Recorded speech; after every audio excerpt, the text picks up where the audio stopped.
हाय chat GPT, क्या आप मेरी आवाज़ सुन पा रहे हैं? हाँ, मैं आपकी आवाज़ सुन पा रहा हूँ। कैसे मदद कर सकता हूँ आज? फैंटास्टिक। तो मैं एक पॉडकास्ट रिकॉर्ड कर रहा हूँ जिसका नाम है AI labs podcast. AI labs मेरा ऑनलाइन प्रोग्राम है, जिसमें मैं भारत देश में और बाकी दुनिया भर में बहुत सारे लोगों को हिंदी भाषा में एआई का इस्तेमाल करना सिखाता हूँ। और आज के हमारे पॉडकास्ट का जो टाइटल है वो बहुत इंटरेस्टिंग है। हम लोग बात करेंगे इंडिया की पॉपुलेशन के बारे में कि हमारी पॉपुलेशन इतनी ज़्यादा है, और एआई के इम्पैक्ट के बारे में। क्या ज़्यादा पॉपुलेशन होने के कारण और एआई बहुत कम लोग आज अडॉप्ट कर रहे हैं क्योंकि वो डर रहे हैं, नई टेक्नोलॉजी है, या उनको लगता है पता नहीं कोई स्कैम ना हो जाए उनके साथ। तो क्या ये इंडिया को बहुत एडवर्सली अफेक्ट कर सकता है? फॉर एग्जांपल, इतनी सारी नौकरियां जा रही हैं, इतने सारे ग्रेजुएट्स, लाखों करोड़ों जो निकलते हैं हमारी यूनिवर्सिटी से हर साल, ऑलमोस्ट 1 करोड़ ग्रेजुएट्स निकलते हैं, उनके लिए इतनी नौकरियां नहीं है। तो मैं ये डिस्कस करना चाहता हूँ आपसे, चैट जीपीटी, आपको क्या लगता है? क्या इंडिया में एआई अडॉप्शन तेजी से हो रहा है, अम, या फिर आगे आने वाली सिचुएशन बहुत मुश्किल होने वाली है? ये बहुत ही दिलचस्प विषय है। इंडिया में एआई अडॉप्शन धीरे-धीरे बढ़ रहा है, लेकिन बहुत सारे लोग अभी भी इसके बारे में संशय में हैं। जनसंख्या के लिहाज से अगर एआई को सही तरीके से अपनाया जाए, तो ये रोज़गार के नए अवसर पैदा कर सकता है। हाँ, कुछ सेक्टर्स में चुनौतियाँ भी आएँगी, लेकिन सही स्किल डेवलपमेंट और एजुकेशन से हम इस चुनौती का सामना कर सकते हैं। मुझे लगता है कि आने वाले समय में अगर हम रणनीतिक रूप से काम करें, तो एआई इंडिया के लिए एक बड़ा अवसर बन सकता है। अच्छा, ग्रेट। सो चैटजीपीटी, मैं चाहता हूँ कि आप ना बहुत बहुत क्रिटिकल होके इस सवाल का जवाब दो। सिर्फ अच्छी अच्छी बातें नहीं, be very critical. That's what I want you to do. I want you to play the devil's advocate, right? So तो इंडिया में ऑफ कोर्स आज पॉपुलेशन इतनी ज्यादा है, और एआई का अडॉप्शन आज आज बड़े बड़े कॉलेजेस में भी नहीं हुआ है एक्चुअली। राइट, बच्चे आज भी डर रहे हैं, माँ बाप को लगता है पता नहीं ये कैसी टेक्नोलॉजी होगी, इसका क्या यूज है। और सच्चाई तो ये है कि इंडियन कंपनीज ने भी हाल में बहुत सारे लोगों को नौकरी से बाहर निकाला है। तो फर्स्ट थिंग्स फर्स्ट, इतनी नौकरियां हैं नहीं। सेकंड थिंग इज कि एआई के कारण बहुत सारी नई नई नौकरियां जनरेट हो रही हैं जिसके लिए हम रेडी नहीं हैं। और थर्ड थिंग इज हमारी पॉपुलेशन बहुत ज़्यादा है। अब ये सारे मुद्दों को लेकर आपको क्या लगता है दैट पहला स्टेप किसी भी स्टूडेंट का क्या होना चाहिए? किस एज में एक स्टूडेंट को एआई सीखना शुरू करना चाहिए, अगर आप फॉर एग्जांपल चाइना से कंपेयर करो तो? बिल्कुल, मैं पूरी तरह से क्रिटिकल नज़रिए से बात करूँगा। सबसे पहले भारत में एआई अडॉप्शन की रफ़्तार काफ़ी धीमी है और कई बड़े कॉलेजेस में भी एआई को लेकर अभी जागरूकता कम है।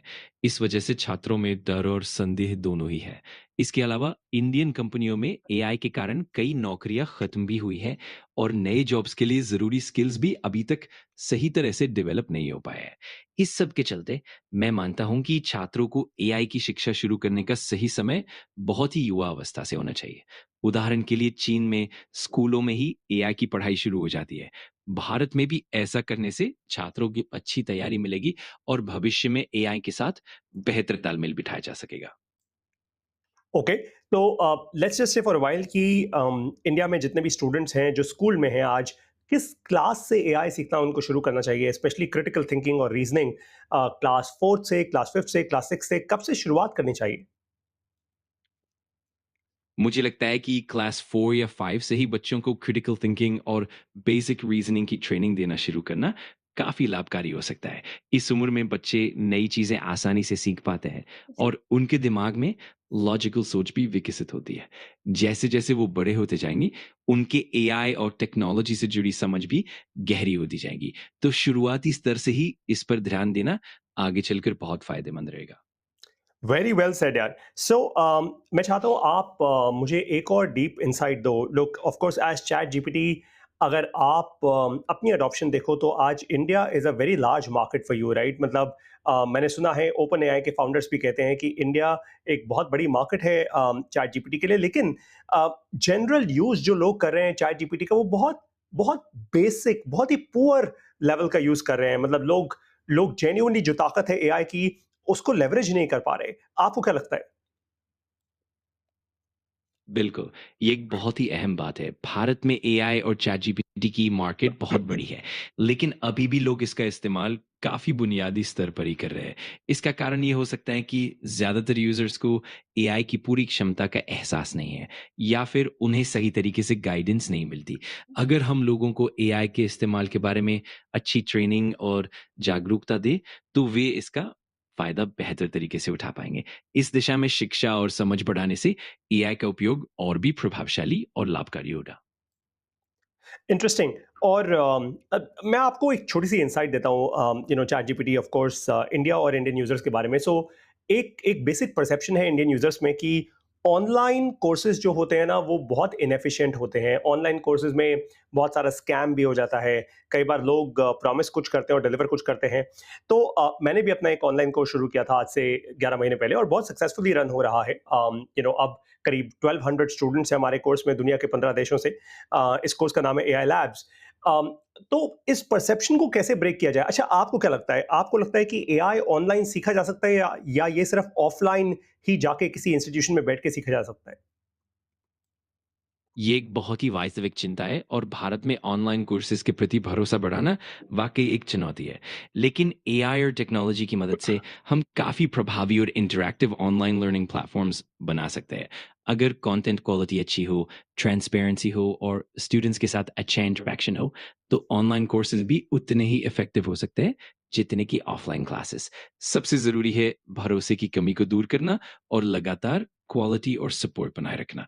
तो हाँ, एआई और अन्य टेक्नोलॉजी के ज़रिए ऑनलाइन सीखना बिल्कुल संभव है, बस हमें सही तरीके से इसे पेश करना होगा। ऑलराइट, सो एआई सीखने के लिए सबसे पहला स्टेप, अगर मान लेते हैं मैं एक स्टूडेंट हूँ, तो मैं क्या लूँ? क्या मुझे क्रिटिकल थिंकिंग पहले सीखनी चाहिए? क्या मुझे रीजनिंग पहले सीखनी चाहिए, या सीधा प्रॉम्प्टिंग पे आ जाऊँ? या फिर आज बहुत सारे लोग इसलिए भी कंफ्यूज हैं कि बहुत सारे लोगों को लगता है कि एआई का मतलब तो कोडिंग होता है, राइट? जबकि मुझे पर्सनली लगता है कि there are two kinds of AI. One is, अगर आप कोडिंग की तरफ जाना चाहते हो, which is towards machine learning, वो एक अलग पाथ है। दूसरा पाथ है कि आप एक्चुअली अप्लाइड एआई की तरफ जाओ, जो मैं सिखाता हूँ। So what do you think about it? बिल्कुल ऐसा ही लगता है। सबसे पहले क्रिटिकल थिंकिंग और रीजनिंग की बुनियादी समझ बनाना बहुत ज़रूरी है, क्योंकि इससे आपको एआई के कॉन्सेप्ट्स को बेहतर तरीके से समझने में मदद मिलती है। फिर उसके बाद आप सीधे प्रॉम्प्टिंग या अप्लाइड एआई की ओर बढ़ सकते हैं। कोडिंग की ज़रूरत तभी पड़ती है जब आप मशीन लर्निंग या डीप लर्निंग की गहराई में जाना चाहें। लेकिन अगर आपका मकसद सिर्फ एआई को समझना और उसे प्रैक्टिकली अप्लाई करना है, तो आपको ज़्यादातर कॉन्सेप्ट्स और प्रॉम्प्टिंग पर फोकस करना चाहिए। इस तरह से आप दोनों ही पाथ को अपने हिसाब से चुन सकते हैं और दोनों का अपना महत्व है। Great. Largely I think I have gotten most of my answers. मुझे काफ़ी सारे जवाब आपसे मिल गए हैं। ऑफ कोर्स एआई लैब्स के इस पॉडकास्ट के अगले एपिसोड में मैं आपसे डिस्कस करूंगा एक बहुत इंटरेस्टिंग चीज़। मैंने एक ई बुक बनाई है जिसमें मैं 200 से ज़्यादा प्रॉम्प्ट्स देता हूँ अपने सारे स्टूडेंट्स को, और ये बहुत वर्ल्ड क्लास प्रॉम्प्ट्स है, बहुत डीपली वेल रिटन प्रॉम्प्ट्स हैं। एंड मैं चाहूँगा कि आप इसको एनालाइज करो हमारे सारे लोगों के लिए। Can you do that? बिल्कुल, मुझे खुशी होगी आपकी ई-बुक को एनालाइज़ करने में और उसमें दिए गए प्रॉम्प्ट्स को भी देखना। इससे हम उनकी क्वालिटी, गहराई और उपयोगिता को और बेहतर तरीके से समझ पाएँगे। जब भी आप तैयार हों, मुझे बताइए और मैं पूरी तरह से मदद करने के लिए तैयार हूँ। Great, thank you so much. आपका दिन बहुत अच्छा हो।